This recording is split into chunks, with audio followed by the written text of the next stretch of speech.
graça, paz e alegria. A porção de hoje, recomendada para a leitura da Bíblia em um ano no plano sequencial, é Isaías do capítulo 13 ao capítulo 16. Mensagem de número 200 desta nossa sequência. Aleluia! Até aqui o Senhor nos ajudou. Isaías fala muito a respeito de Jesus em todo o seu livro. Cristo é citado como Senhor, renovo do Senhor, Emanuel, claro que com aquela observação que fizemos sobre a porção que tinha o capítulo 7, pois diante da negativa do rei de querer um sinal da parte do Senhor, o profeta confirma o sinal de qualquer forma, para aqueles dias ainda, e depois faz o anúncio que aponta para o futuro em Jesus. Eu entendo que sim, é possível interpretar da forma como normalmente se interpreta, que está falando de Jesus, mas não simplesmente isso, porque o texto ele fala de uma situação para aqueles dias mesmo, e diante da negativa do rei em dar atenção a isso, aí o profeta aponta para o futuro, incluindo também essas coisas que estavam para aqueles dias e que se cumpriram na visão a respeito de Jesus. Eu entendo que é possível sim incluir. No entanto, é necessário separar o que as pessoas normalmente misturam como uma coisa só. Aconteceu em dois momentos, uma para aqueles dias e uma o anúncio para o futuro. Isaías também fala a respeito de Jesus, e nós já vimos inclusive isso, como maravilhoso conselheiro, Deus forte, Pai da eternidade, príncipe da paz.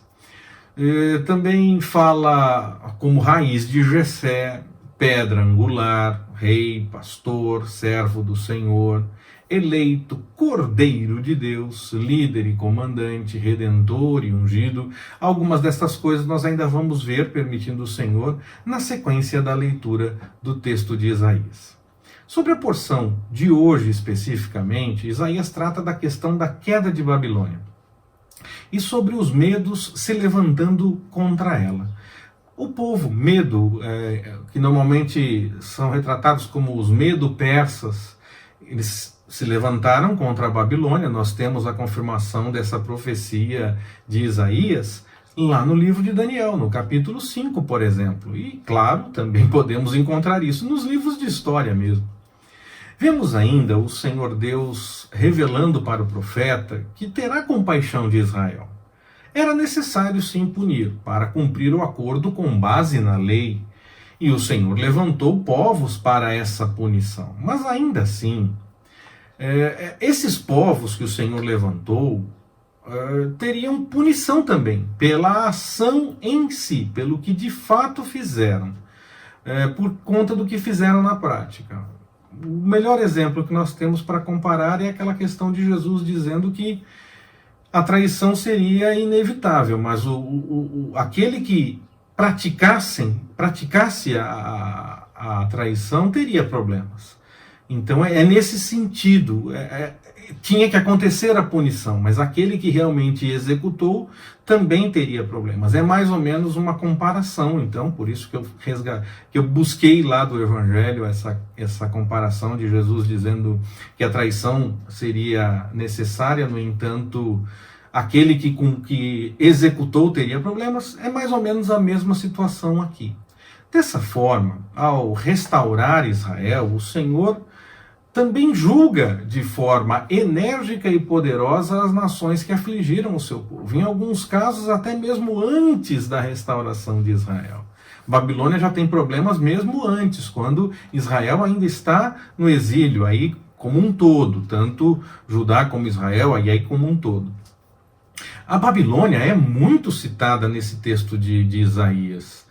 E diz o texto que ela vai ser arrasada, que ela seria arrasada por conta do que fez. Desse julgamento, a paz poderá ser uma marca novamente para o povo, porque aqueles que estavam oprimindo deixariam de agir na direção da opressão, pelo menos por conta desses povos que oprimiam até aquele momento em que eles estavam vivendo.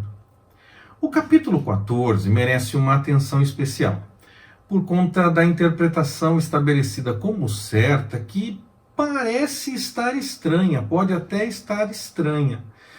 Pois lá no versículo 12, as pessoas interpretam uma alusão direta à queda de Satanás. Mas o texto, se nós fizermos a leitura do contexto, toda a sequência desse texto lá do capítulo 14, ele está falando claramente sobre a queda do poderoso rei de Babilônia, que se achava poderoso e grande realizador, como nós vemos inclusive no livro do profeta Daniel, que eu já citei e cito mais uma vez, que logo nós vamos ler permitindo o Senhor. Então, aqui, quando muito, se faz uma alusão a uma queda igual à que teria acontecido com Satanás. Mas o texto em si está falando do rei de Babilônia, e não do inimigo diretamente. Pode ter a comparação, sem nenhum problema, mas é só isso, é uma comparação, e quando muito, porque o texto mesmo está falando da queda do rei de Babilônia. Entre a interpretação comum, a mais aceita, e o texto, quando tem diferença, eu fico com o texto. Os profetas falavam em nome do Senhor e muitas vezes eram tidos como errados, porque havia uma interpretação comum e aceita que era diferente do que os profetas estavam falando e estavam anunciando. Mas o que se cumpriu de fato foi o que os profetas falaram e não o que a maioria achava. Por isso eu fico com o texto e não com a interpretação tida como a definitiva e a certa para todas as coisas. Eu fico com o texto.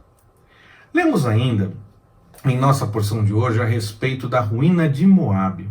A soberba é algo que o Senhor não vê de uma forma agradável. Ele odeia isso, ele acha isso péssimo.